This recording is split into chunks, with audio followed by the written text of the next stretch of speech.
তারা। নমস্কার, সবাইকে স্বাগত জানিয়ে শুরু করছি আজকাল পরশুর আজকের এখনকার অনুষ্ঠান। দেখুন, সময় সব থেকে মূল্যবান। সময়কে যদি আমি কাজে লাগাতে পারি তাহলে আমি আমার জীবনে সফলতা পেতে পারি, কিন্তু এই কথাটা আমরা সঠিক সময় বুঝে উঠতেই পারি না। ঠিক একটা ভালো সময়ের দিকে এখন আমরা রয়েছি, সেই ভালো সময়টিকে কিভাবে কাজে লাগাবেন এই নিয়েই মূলত আলোচনা। আমাদের সঙ্গে রয়েছেন আজকের এই অনুষ্ঠান, যেটি অবশ্যই জ্যোতিষের এই বিশেষ অনুষ্ঠানে আমাদের সঙ্গে উপস্থিত রয়েছেন সনাতন জ্যোতিষী শক্তি উপাসক শ্রীকৃষ্ণ ভারতী। অনেক অনেক স্বাগত আপনাকে। নমস্কার প্রত্যেককে। তো এই ভালো সময়ের কথা বলছিলাম, সামনে কৌশিকী অমাবস্যা, এবং এই অবশিষ্ট জীবনের ইচ্ছা পূরণে 12টি লগ্নের জাতক জাতিকাদের কৌশিকী অমাবস্যায় কি কি করণীয়, আজকে এটা নিয়ে মূলত আমাদের এই জ্যোতিষ আধ্যাত্মিকতায় অমৃত ভবিষ্যৎ অনুষ্ঠানে আমরা আলোচনা করব। চলে যাব আলোচনায়। প্রথমে বলি, নামকরণ যে কোনো কিছু, একটি ব্যক্তির নাম হতে পারে, কোনো বিষয়ের নাম হতে পারে, কোনো দ্রব্যের নাম হতে পারে। একটি সঠিক নামকরণ একটি ধারণা সম্বন্ধে আপনাকে কিন্তু একটা সংক্ষিপ্তভাবে আপনাকে প্রকাশ করে, এবং যে কোনো মানুষের সেই বিষয়ের প্রতি একটা আকর্ষণ তৈরি করে একটা যথাযথ নামকরণ। তো আজকের বিষয়টা হচ্ছে কুশিক মুনি। এই কুশিক মুনি তিনি ছিলেন প্রজ্ঞা এবং জ্ঞানের প্রতীক। তা কুশিক এই কথাটার সাথে ইক প্রত্যয় যোগ করে কৌশিক নামকরণ হয়। কৌশিক নামের মধ্যে যে কোনো ভালো জিনিসের সংবাদ কিংবা যে কোনো একটা ভালোকে নির্দেশ করেছে কৌশিক নামটি। ঠিক এই কৌশিক নাম থেকে কিন্তু কৌশিকীর সৃষ্টি, কিন্তু এই বানানে কিন্তু তালিবস্যা রয়েছে। কিন্তু আমাদের এখানে একটু পরিমার্জিত করতে হবে, এটাও শাস্ত্রীয়ভাবে ঠিক, কিন্তু এখন আমি যে ব্যাখ্যাটা ছোট করে দেব সেটা শাস্ত্রীয়ভাবে এটা হচ্ছে অগ্রগণ্য। সেটি হলো এই যে কৌশিকী দেবী, এই কৌশিকী দেবী কিন্তু পার্বতীর গাত্রবর্ণ অর্থাৎ কোষের থেকে কিন্তু সৃষ্টি, সেল যেটাকে আমরা জানি যখন দেবতাদের নির্দেশে পার্বতী দেবী ক্রোধিত হয়ে অসুরদের শুম্ভ এবং নিশুম্ভ তাদেরকে বধ করবার জন্য যে ক্রোধিত হলেন, তখন তার গাত্রবর্ণ কিন্তু কৃষ্ণ আকার ধারণ করেছিল। সেই পার্বতীর দেহকোষ থেকে যে নির্গত হয়ে যে দেবীর সৃষ্টি হয়েছিল সেটি কিন্তু কৌশিকী দেবী। সেখানে কিন্তু বানান মূর্ধন্য রয়েছে, তালিবস্যা নয়। তাই আমরা যখন কৌশিকী দেবীর উদ্দেশ্যে কোনো পুজো অর্চনা যাগযজ্ঞ করব, তখন কিন্তু কৌশিকী বানানে কিন্তু মূর্ধন্যস্ব হবে, এটাই কিন্তু প্রাধান্য দিতে হবে।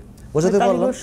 তালিবস্যা নয়, তালিবস্যা কৌশিকী রূপে আমরা ঠিক আছে, কিন্তু সেই দেবী তিনি হচ্ছে রেশমের মতন নমনীয়, সেই কৌশিকী নামের অর্থ সেখানে তালিবস্যা আছে। কিন্তু আমরা যে দেবীর আরাধনা করতে চলেছি সেখানে কিন্তু মূর্ধন্যস্ব আছে, যেহেতু কোষ থেকে যেহেতু তৈরি।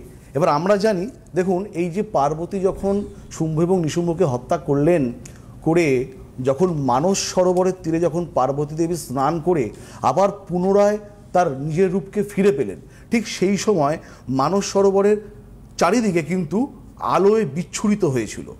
ঠিক এই কৌশিকী অমাবস্যার দিন, ভাদ্র মাসের কৃষ্ণপক্ষের দিন, যার জন্য ভাদ্র মাসের এই কৃষ্ণপক্ষকে আমরা বলি আলোক কৌশিকী অমাবস্যা। এই অমাবস্যায় ত্রেতা যুগে এই অমাবস্যার দিনে কিন্তু বশিষ্ঠ মুনি কিন্তু সিদ্ধলাভ করেছিলেন। তিনি প্রথমে এসেছিলেন মা তারার কাছে এসেছিলেন, কিন্তু বীজমন্ত্রে সেই বীজমন্ত্রে ভুল উচ্চারণের জন্য কিন্তু তিনি প্রথমে সিদ্ধিলাভ করতে পারেনি। মা তারার নির্দেশে তিনি কিন্তু আবার চীন দেশে গিয়েছিলেন, সেখানে তার বিরাচার ভাবকে জয় করে, পঞ্চম আকারকে জয় করে যখন পুনরায় বশিষ্ঠ মুনি ফিরে আসলেন তারাপীঠে, ত্রেতা যুগের ঘটনা, তখন কিন্তু এই কৌশিকী অমাবস্যার দিন কিন্তু তিনি সিদ্ধি লাভ করেন। বর হিসেবে তিনি চান মা তারার কাছে। তিনি মা তারা যে দেখাটা পেয়েছিলেন, মায়ের শিলাময়ী মূর্তি, তিনি দেখেছিলেন যে মা তারার রূপটি, মা যেই হলাহল বিষ মহাদেব পান করেছিলেন, তারপরে শিব যে যন্ত্রণায় কাতর হয়ে পড়েছিলেন, মা তারা তার বাম স্তনের দুগ্ধ পান করাচ্ছে। সুতরাং বশিষ্ঠ মুনি চেয়েছিলেন যে তার মা তারার এই রূপটি যেন শিলাময়ী আকারে যেন থাকে। তারপরে বহু বছর ছিল, সেটা এখনও আছে, এটা আমরা দেখি। কিন্তু কলিযুগে দেখুন বামাখ্যাপা থেকে শুরু করে অনেকে কিন্তু সিদ্ধলাভ করেছিলেন। বশিষ্ঠ মুনির বরে আরও দুটি ছিল, সেটা হলো যেন মা তারাকে বলেছিলেন তোমার এখান থেকে যেন অন্ততপক্ষে 11,000 সাধু কিংবা সন্ন্যাসী সিদ্ধ লাভ করে, এবং যে কোনো সাধু বা সন্ন্যাসী সিদ্ধ লাভ করে যদি সে 3 লক্ষ বার তোমার বীজ মন্ত্র ঠিকঠাকভাবে পাঠ করতে পারে। এবং তোমার এই যে রূপ আমাকে দেখালে তার শিলাময়ী মূর্তি, তুমি এটা ধারণ করে যুগে যুগে তুমি থেকো, সেই মূর্তিকে কিন্তু আজকে আমরা দেখি মা তারার যে অন্তর্নিহিত মূর্তি রয়েছে। তো এটি গেল একটি বিষয়। দেখুন, এটি হচ্ছে কৌশিকী অমাবস্যার নামকরণ, যেটা আমি বললাম। আরেকটি বিষয়, আমার জ্যোতিষের এই যে অনুষ্ঠানটা আমি করি তার নাম হচ্ছে জ্যোতিষ ও আধ্যাত্মিকতায় অমৃত ভবিষ্যৎ। অর্থাৎ আমি কিন্তু আপনাদেরকে অনেক জ্যোতিষ, আমার আস্তিন থেকে অনেক জ্যোতিষমূলক তত্ত্ব কিন্তু আমি আপনাদের তুলে ধরেছি, কিন্তু এই সময় শুধুমাত্র আধ্যাত্মিকতার মিশেল আমাকে রাখতেই হবে, কারণ এই আমরা যে লগ্নে এসে উপনীত হয়েছি এই সময়টাকে আমরা কোনোভাবে কিন্তু হারাতে দিতে চাই না।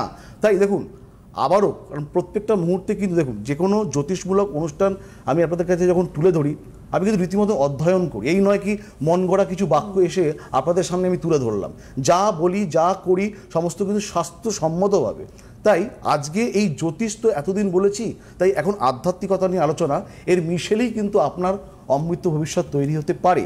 তাহলে দেখুন, মৎস্য পুরাণে বলা হয়েছে, মনীষীরা বলছে যজ্ঞ যেখানে হবনদ্রব্য, দেবতা দেবদেবী, হবনদ্রব্য, বেদমন্ত্র, ঋত্বিক এবং দক্ষিণা, এই 5টা জিনিসের যখন সমন্বয় ঘটে তখন সেই কাণ্ডকে, কর্মকাণ্ডকে বলে কিন্তু যজ্ঞ।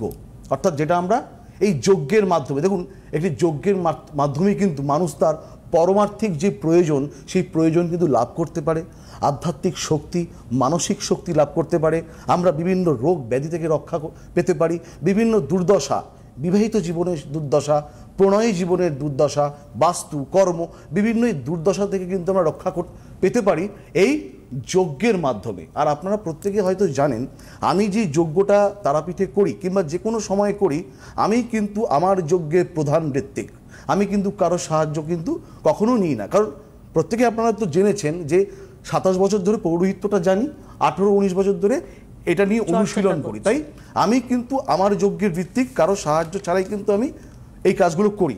2, আজকে 107তম যজ্ঞ করছি, 107তম সর্বপরিত্রাণ মহাযজ্ঞ এবার যেটা হবে নিজের হাতে, হ্যাঁ, কৌশিকী অমাবস্যায়। এবার বিষয়টা হচ্ছে আজকের অনুষ্ঠানের নাম 8 থেকে 80, যারা যেই অবস্থায় যেই বয়সে আপনারা আছেন সেখান থেকেই আপনাদের ইচ্ছা পূরণ হতে পারে, যে কোনো ইচ্ছা। এবং সেটা লগ্ন ভিত্তিক আলোচনা করব, অবশ্যই লগ্ন ভিত্তিক। আগের দিন রাশি ভিত্তিক বলেছিলাম, আজকে লগ্ন ভিত্তিক। টেলিফোনকে আমরা নিয়ে এগোবো, আমাকে মনে করিয়ে দেবেন, আমি কিন্তু ভুলে যাওয়ার বাতিক হয়েছে একটা। হ্যাঁ, তো যাই হোক। হ্যাঁ, নমস্কার, কে রয়েছেন? হ্যালো। হ্যালো, আমি হুগলির বড়ঘাটা থেকে দীপিকা ব্যানার্জি বলছি। রিম্পা? মৌ ব্যানার্জি। আচ্ছা, কার সম্পর্কে জানবেন? আমার মেয়ে। নিয়মিত দেখেন অনুষ্ঠান ওনার? হ্যাঁ, দেখি। বলুন ডেট অফ বার্থ। হ্যাঁ, আর ডেট অফ বার্থ হচ্ছে 14 এপ্রিল 2003। 14 এপ্রিল 2003। সময়টা? 4:28, বিকেল 4:28। বিকেল 4:28। কোথায় জন্ম? কলকাতা। বিকেল 4:28, কলকাতা। সোমবার জন্ম ছিল, তাই তো? হ্যাঁ হ্যাঁ। আচ্ছা, ধরুন আমি একটু আপনার মেয়ের জন্মছক, তাই তো? মেয়ের জন্মছকে আমি আসছি, একটু ধরুন, দাঁড়ান।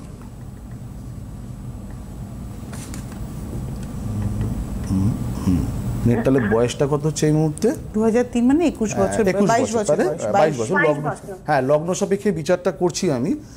দেখুন, এই 3 মিনিটের আলোচনা যতটুকু বলা যায় ততটুকুই, ঠিক আছে? এর থেকে তো বেশি বলা যায় না, আর 3 মিনিটে সম্পূর্ণ আলোচনা করা যায় না। যতটুকু আপাত দৃষ্টিতে দেখছি, লগ্নের 3য় কেতু, 5মে হচ্ছে মঙ্গল উচ্চস্থ অবস্থায়, লগ্নের 8ম ভাবে রবি বুধের অবস্থান, রবি বুধের বুধাদিত্য যোগ দুস্থানগত, অর্থাৎ মেধা আছে কিন্তু মাঝে মাঝে ভুল করবে। ভাগ্যভাবে রাহুর অবস্থান, 10মে শনি অবস্থান করছে। এবার ব্যাপারটা কি, বিদ্যাকারক বৃহস্পতি কর্কট রাশিভাবে উচ্চস্থ অবস্থায় রয়েছে, পঞ্চমপতি শনি রয়েছে হচ্ছে 10ম ভাবে, ঠিক আছে? পঞ্চমপতি 10ম ভাবে রয়েছে, বিদ্যাপতিকারক উচ্চস্থ অবস্থায় একাদশে রয়েছে। বিদ্যাপতি উচ্চস্থ অবস্থায় একাদশে থাকলে তাদের তো হায়ার স্টাডিজ হবেই, বিশেষ করে কোনো টেকনিক্যাল কিংবা ম্যানেজমেন্ট পড়াশোনায় তার উন্নতি হতে পারে, ঠিক আছে? এবার বিষয়টা হচ্ছে পড়াশোনার সাথে সাথে এখন কেরিয়ার নিয়ে হয়তো আপনার প্রশ্ন থাকতে পারে। এখন বিষয়টা হচ্ছে একাদশে বৃহস্পতি সবসময়ের জন্য শুভ, এবং 10মে হচ্ছে শনির অবস্থান। দশমে শনির অবস্থান যে কোনো আধিকারিক, কোনো ধরনের ম্যানেজমেন্টের সে শীর্ষস্থানে থাকতে পারে, যে কোনো ধরনের কর্মের একটা শীর্ষ পদ সে আসীন করতে পারে। এখন বিষয় হচ্ছে জন্মছকে যেহেতু ভাগ্যভাবে রাহুর অবস্থান, ভাগ্য বিড়ম্বনা, যদিও রাহু উচ্চস্থ অবস্থায় রয়েছে বৃষরাশির ভাবে, রাহুর বৃষরাশি একটা বৃষরাশি এবং মতান্তরে মিথুন রাশি, রাহুর ভালো জায়গা, কিন্তু ভাগ্যস্থানে রাহু একটা বিড়ম্বনা দেয়। দেখুন আপনার মেয়ের নিশ্চয়ই পড়াশোনা কিংবা কেরিয়ার নিয়ে প্রশ্ন আছে, তাই তো? হ্যাঁ হ্যাঁ। মানে পড়াশোনা তো করেছে ভালোই, আপনি বলেছেন উচ্চশিক্ষা, 22 বছর বয়স, কি করেছে? ও এমবিএ করছে। হ্যাঁ, আগে কি পড়াশোনা করেছে? ম্যানেজমেন্ট আর কি। না, ম্যানেজমেন্ট তো আপনি বললেনই। হ্যাঁ, ওকে গ্র্যাজুয়েশন, বিবিএ, হ্যাঁ বিবিএ করে এমবিএ। হ্যাঁ, মানে গ্র্যাজুয়েশনটা করেছে হচ্ছে বিজনেস অ্যাডমিনিস্ট্রেশন, তারপরে ওটার মাস্টার ডিগ্রি এমবিএ করেছে উচ্চশিক্ষা, ঠিক আছে? করছে। এবার দশমপতি বুধ, ব্যাপারটা বুঝুন, দশমে শনি আছে, কিন্তু দশমপতি অর্থাৎ কর্মস্থানের অধিপতিকারক বুধ হচ্ছে দুস্থানগত হলো। হ্যাঁ, এখানে কিন্তু এই যে কর্মপতি দুস্থানগত, ভাগ্যস্থানে রাহু, হ্যাঁ, এই জায়গাটা, এবং সব থেকে আরও অনেক যোগ রয়েছে বৃহস্পতি মঙ্গল সমসপ্তম দৃষ্ট বিনিময়, সেখানে একটু সমস্যা হয়। দুটো উচ্চস্থ প্ল্যানেট বৃহস্পতি এবং মঙ্গল দুজনকে সমসপ্তম দৃষ্ট বিনিময় হলে অনেক সময় ওভার কনফিডেন্স কিংবা সুযোগ হাতছাড়া হয়। ও কি কাজের চেষ্টা করছে কি এমনি? না, এখনো করেনি, ও তো শেষ হয়নি পড়া। ক্যাম্পাসিং এ আদৌ পাবে কিনা, ক্যাম্পাসিং এ আদৌ পাবে কিনা, এটাই আপনার প্রশ্ন। আপনার মূল প্রশ্ন হচ্ছে ও ক্যাম্পাসিং এ কোনো চাকরি পাবে কিনা, তাই তো? 2026 এ কমপ্লিট হবে, তার আগেই ক্যাম্পাসিং হবে। আচ্ছা, মানে 2026 এ ক্যাম্পাসিং হবে। দেখুন এখন বিষয়টা হচ্ছে কর্মপ্রতিকারক দুস্থানগত রয়েছে, ঠিক আছে? ওর জন্মছক অনুযায়ী ওর একটা ভালো গোল্ডেন টাইম, মানে যেটা চাকরি পাওয়ার ক্ষেত্রে যেটা শুভ, সেটা কিন্তু 2026-এই আছে, কিন্তু সেটা শেষের দিকে। কিন্তু এই সমস্ত জন্মছকের ক্ষেত্রে কি হয়, যেহেতু কর্মস্থানের অধিপতিকারক দুস্থানগত রইল, ভাগ্যস্থানে যেহেতু রাহুর অবস্থান রইল, ভাগ্য বিড়ম্বনা, অর্থাৎ ভালো সুযোগগুলো কিন্তু হাতছানি হবে। সেক্ষেত্রে কিন্তু সময় কিছু নষ্ট হতে পারে, বুঝতে পেরেছেন তো? হ্যাঁ, আপনারা চাইছেন চাকরি বাকরি যাতে পড়াশোনা কমপ্লিট হওয়ার সাথে সাথে যেন একটা চাকরি পায়, তাই তো? সেক্ষেত্রে কিন্তু একটু বিলম্বিত হতে পারে। কেমন? এই যে জন্মছকে এই যে বিলম্বিত হতে পারে, তার কারণ হচ্ছে দেখুন এখন হচ্ছে ওর মঙ্গলের মহাদশা, 2026-এর 20 ফেব্রুয়ারি পর্যন্ত মঙ্গলের মহাদশা থাকবে। তারপরে অদ্ভুতভাবে আমি দশাটাকে ভাঙলাম, তখন এই যে আগামী বছর 20 ফেব্রুয়ারি থেকে ওর রাহুর মহাদশা শুরু হবে, বুঝতে পেরেছেন? আর রাহু যেহেতু ওর ভাগ্যস্থানে রয়েছে, তাহলে একটা ভাগ্য বিড়ম্বনা যোগ। তাহলে আমি বোঝাতে পারছি আপনার কোন জায়গাগুলোকে একটু দেখুন। মেয়ের জন্মছক অত্যন্ত প্রমিসিং, ইতিবাচক। হ্যাঁ, এবার সবার তো সব কিছু 100% ইতিবাচক হয় না, একটু তার মধ্যে গর্ত থাকে। আপনার মেয়ের প্রধান গর্ত কর্মপতি বুধের দুস্থানগত অবস্থান, ভাগ্যভাবে রাহু, এবং সেই ভাগ্যভাবে রাহু তার মহাদশা পাবে ফেব্রুয়ারি মাস থেকে। এই জায়গাগুলোকে একটু অনুকূলে আগে থেকেই করুন, পারলে এই যে সময়সীমাগুলো আছে তার মধ্যে কিছু প্রতিকার প্রতিবিধান করুন, মানে হ্যাঁ, তাহলে কি সময়টা নষ্ট হবে না। এই যে ফ্রাস্ট্রেশন, সুযোগ নষ্ট, এগুলো আর হবে না। বোঝাতে পারলাম তো? আপনি সঙ্গে থাকুন, আপনি তো থাকেন হচ্ছে হুগলিতে, আপনি সামনেই অনেকগুলো চেম্বার পেয়ে যাবেন। বারাসাত রবি বুধ, গড়িয়াহাট প্রত্যেক মঙ্গল বৃহস্পতি শনি, বালিতে আগামী শুক্রবার, আজকেই পাবেন বালিতে, বেহালা শনিবার, শাওড়াফুলি সোমবার, ব্যারাকপুর মঙ্গলবার, হাতিবাগান রবিবার। এছাড়া বাইরের চেম্বার ডিটেলস যাচ্ছে। কৌশিক অবসর আগে প্রায় সবকটা চেম্বারই রয়েছে, একমাত্র জামশেদপুর, গৌহাটি এবং আগরতলার বন্ধুরা অনলাইনে আপনারা যোগাযোগ করে নেবেন। হ্যাঁ, যেখানে আলোচনায় ছিলাম যে কোনো লগ্ন নিয়ে এবার কথা, হ্যাঁ, যে কোনো জিনিসের নামকরণ, কারণ এই জ্যোতিষ ও আধ্যাত্মিকতা যেমন অনুষ্ঠান, এই নামকরণ আজকে আমি যেমন আধ্যাত্মিকতা নিয়ে আলোচনাগুলো করছি, তো বিষয়টা হচ্ছে দেখুন এবার আজকের যে অনুষ্ঠানটা অবশিষ্ট জীবন, অর্থাৎ মানুষ যেই বয়সে দাঁড়িয়ে আছে না কেন, মানুষের তো কিছু না কিছু সমস্যা আছে। আপনি লগ্নকে প্রাধান্য দিচ্ছেন কেন? লগ্নকে প্রাধান্য দিচ্ছি, কেন দিচ্ছি সেটা আমি একদম শেষে এসে বলে দিচ্ছি। তো যেহেতু মানুষের বিভিন্ন রকমের সমস্যা আছে, 8 থেকে 80 ইচ্ছাপূরণটা কিভাবে হতে পারে সেটা তো একটা শাস্ত্রীয়ভাবে হবে। নামকরণ যখন কথাটি উঠলো, আমি এই কথাটি আবার পরে বলবো। এবার দেখুন আমরা যে কোনো জিনিস করি না কেন শাস্ত্রীয়ভাবে, দেখুন মা তারার পুজো কিংবা আমরা বাড়িতে লক্ষ্মী পুজো, শিবের পুজো যাই করি না কেন, হ্যাঁ, ফুল নিলাম, ঘন্টা নিলাম, হাততালি মারলাম, পুজো ফুল ছড়ে দিলাম, তা তো নয়। মানে প্রত্যেকটা জিনিস কিন্তু মুদ্রা ভিত্তিক। মানে আমি যদি আবাহন মুদ্রা করে আমাকে মাকে ডাকতে হবে, হ্যাঁ, আমাকে কুর্ম মুদ্রা দিয়ে আমাকে ধ্যানস্থ হতে হবে, আমাকে যে কোনো আমাকে অঙ্কুশ মুদ্রা দিয়ে আমাকে ফুল নিবেদন কিন্তু মাতারাকে করতে হবে। তা যে কোনো জিনিসে কিন্তু পদ্ধতি কিন্তু জানা চাই। দেখুন আপনার আমি কেন লগ্নকে প্রাধান্য দিই? লগ্ন হচ্ছে একটি মানুষের মাথা, একটি হরোস্কোপেরও মেন মস্তিষ্ক কিন্তু লগ্ন। তাই লগ্ন যদি মানুষের যদি বিভ্রান্তিকর জায়গা থাকে তাহলে মানুষের কিন্তু কোনোদিনও উন্নতি সাধন হয় না। এবারে লগ্ন সাপেক্ষে কী করলে আপনাদের ভালো হতে পারে এই কৌশিক অমাবস্যার মধ্যে আমি সেটা বলছি। সেটা হলো আগামী 8 তারিখ পূর্ণিমা লাগবে 1:57 শনিবার, 10 তারিখ রবিবার সেটা ছাড়বে হচ্ছে 9 তারিখ ছাড়বে হচ্ছে 1:41 দুপুরবেলায়, অর্থাৎ এই সময়টা পূর্ণিমা। তারপরের থেকে কিন্তু কৃষ্ণপক্ষ। কৃষ্ণপক্ষের 3 দিন 12টি লগ্নের জাতক জাতিকা, আমি এই লগ্নকে 4টি ভাগে ভাগ করেছি: অগ্নিলগ্ন, পৃথ্বীলগ্ন, বায়ুলগ্ন এবং জল লগ্ন। ঠিক আছে, 9 তারিখের পর, 9 তারিখই শনিবার পড়ছে, শনিবারই করা যেতে পারে। যে কোনো 3 দিন, শনিবার, মঙ্গলবার, আবার শনিবার, অথবা মঙ্গলবার, শনিবার, মঙ্গলবার, 3 দিন শনিবার অথবা মঙ্গলবার এটা করবেন। দেখুন, আপনার গ্রহ সংস্কারের দায়িত্ব আপনি পূর্ণ জ্ঞান সঞ্চয়কারী জ্যোতিষ ব্যক্তিত্বকে দেবেন, নাকি অর্ধ জ্ঞান সঞ্চয়কারী জ্যোতিষ ব্যক্তিত্বকে দেবেন, নাকি কোনো আধুনিকা জ্যোতিষ ব্যক্তিত্বকে দেবেন, নাকি কোনো উপজ্যোতিষ ব্যক্তিত্বকে দেখেন, সেটা সম্পূর্ণ আপনার ব্যাপার। কিন্তু আমি আপনাকে হরপ করে একটা কথা বলতে পারি, আপনাদেরকে হরপ করে একটা কথা বলতে পারি, মানে জ্যোতিষী যে আপনার পুরো দায়িত্ব নিয়ে নেবে, আপনার যে পুরো পঞ্চত্ব প্রাপ্তি ঘটবে, সেটা কিন্তু হতে পারে না। দেখুন, একটা কথা আছে, it makes to take a clapping, অর্থাৎ দুটো হাততালি মারতে গেলে কিন্তু দুটো হাতের কিন্তু প্রয়োজন বোধ হয়। অর্থাৎ আপনাদেরকেও কিছু করতে হবে নিয়মের মধ্যে। আমার কাছে যারা থাকে আমি তাদেরকে নিয়মের মধ্যে আবদ্ধ করি, কারণ নিয়ম, শিষ্টাচার কিংবা আচার ছাড়া কিন্তু কিছু হতে পারে না। সিংহ লগ্ন, মেষ, সিংহ এবং ধনু লগ্ন, অর্থাৎ অগ্নিলগ্নের জাতক জাতিকা প্রত্যেকেই করবেন যে কোনো মঙ্গলবার, শনিবার অথবা মঙ্গলবার 3টে দিন নম রিং স্ত্রিং হুং ফট, নম রিং স্ত্রিং হুং ফট, এটা সবার জন্য। এই মন্ত্র প্রত্যেকেই পাঠ করবেন 108 বার, এটা করতেই হবে দিনের যে কোনো সময়। মেষ লগ্ন, সিংহ লগ্ন, ধনু লগ্ন, অর্থাৎ যারা অগ্নিলগ্নের জাতক জাতিকা আছেন তারা ঘি, সামান্য ঘি 100 গ্রাম বাজার থেকে নতুন কিনে আনবেন, গাওয়া ঘি বাটিতে রেখে এই মন্ত্র জপ করবেন 3 দিন। যথাসময়ে কি করতে হবে বলে দেব। পৃথ্বী লগ্নের জাতক জাতিকা যারা রয়েছেন, অর্থাৎ বৃষ, কন্যা, মকর, নম রিং স্ট্রিং হুং ফট, এই মন্ত্র তো 108 বার আপনাকে জপ করতেই হবে। বাড়ির ঈশান কোণ থেকে সামান্য মাটি কোনো পাত্রে রেখে এই জপ আপনারা 3 দিন করবেন। কৌশিকী অমাবস্যার আগে কী করতে হবে আমি ঠিক বলে দেব যথাসময়ে।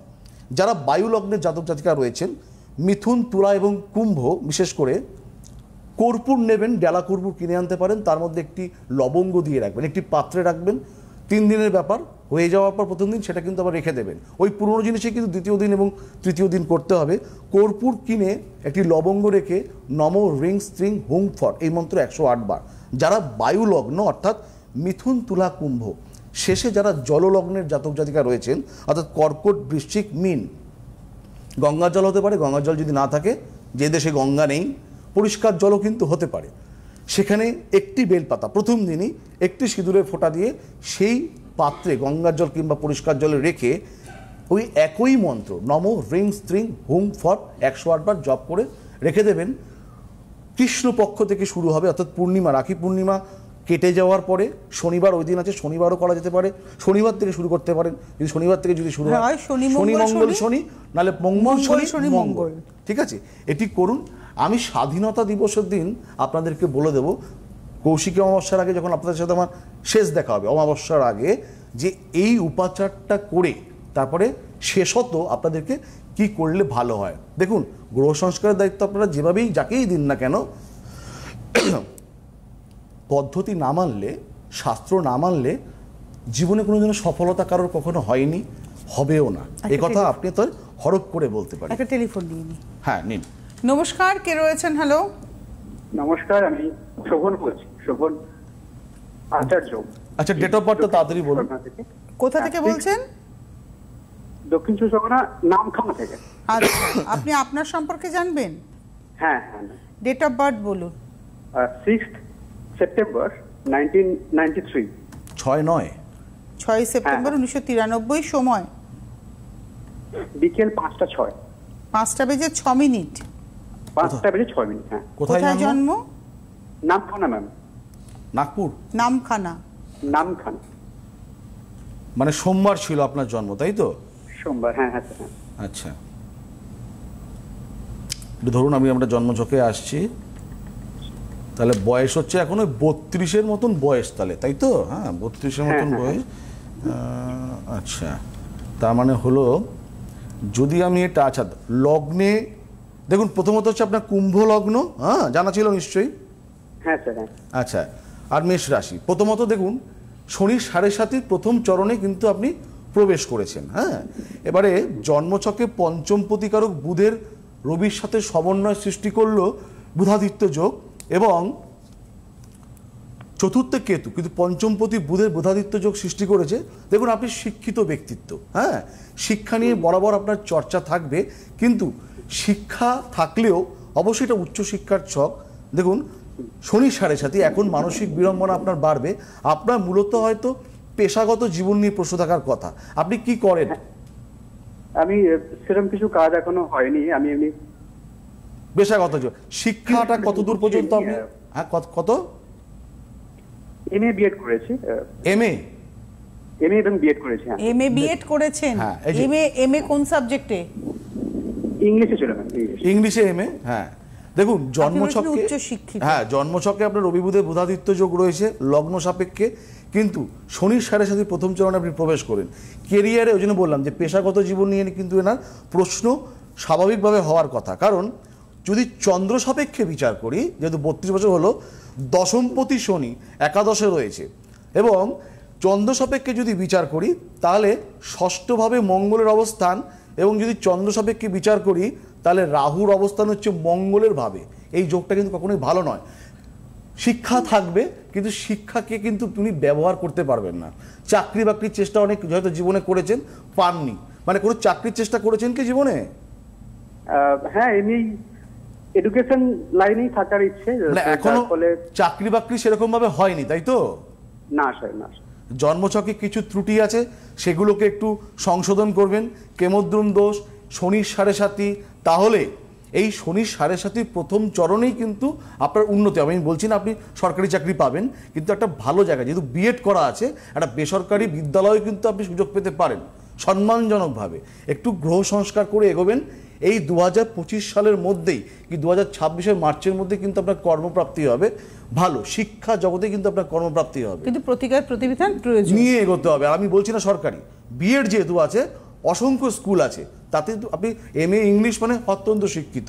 হ্যাঁ, টিউশন করতে পারেন, চাকরির জন্য কিন্তু আপনি প্রিপারেশন নিতে পারেন। তার জন্য সময় কম, একটা সামাজিক বার্তা, যারা তীর্থে যাচ্ছে হিংসা না করে যথাসম্ভব তাদেরকে আর্থিক দান করবেন, তাহলে আপনিও তীর্থে যাওয়ার সমান পবিত্র কিংবা পূর্ণতা কিন্তু অর্জন করতে পারবেন।